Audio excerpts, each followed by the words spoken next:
Depuis qu'il est accusé de viol, d'agression sexuelle et de harcèlement par plusieurs femmes, Patrick Poivre d'Arvor se terre loin des médias.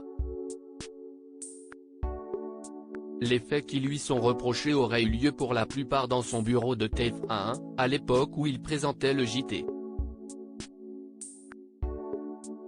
C'était un dragueur lourd pour nous. Ce qui se passait dans le bureau, personne ne pouvait l'imaginer, constate Bruno Mazur dans son interview exclusive avec Gala. FR, publié ce lundi 3 juillet.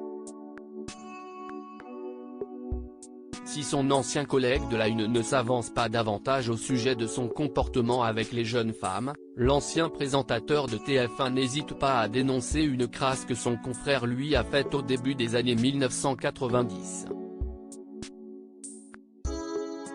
À l'époque, Bruno Mazur officie sur France 2 tandis que Patrick Poivre d'Arvor présente le 20h sur TF1. Le futur chroniqueur de Michel Drucker est invité dans la toute nouvelle émission de Mireille Dumas, intitulée Bas les masques sur la 2. Le principe, amener l'invité à évoquer des sujets intimes devant la caméra.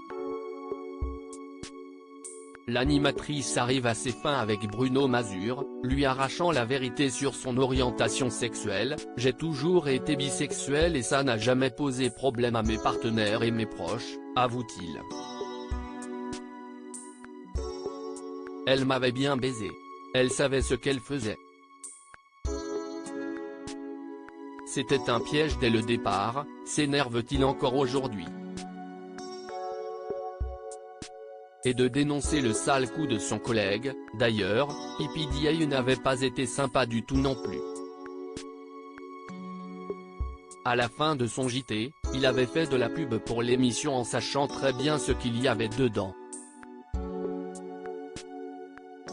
Avec un œil vicieux, ne manquez pas les confidences de mon ami Bruno Mazur.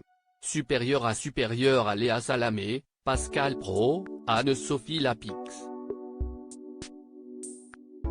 Découvrez les journalistes quand ils étaient plus jeunes. Le coming out forcé de Bruno Mazur a-t-il impacté sa vie? S'il n'est pas dupe du vice de Patrick Poivre d'Arvor à son égard, Bruno Mazur n'a jamais pardonné à Mireille Dumas de l'avoir forcé à faire son coming out. Elle n'avait évidemment gardé que les passages sur ma vie sexuelle. Ce n'était pas correct donc je lui veux encore, assure-t-il dans son entretien. Fort heureusement, ses aveux filmés ont eu peu d'incidence sur sa carrière et sur sa vie privée. À l'époque, le journaliste était marié à Cathy, qui n'a pas réagi à ces révélations. Elle s'en foutait, heureusement. Elle s'est dit que si Jen avait parlé, c'est que Jen avait eu envie. Elle était déjà au courant.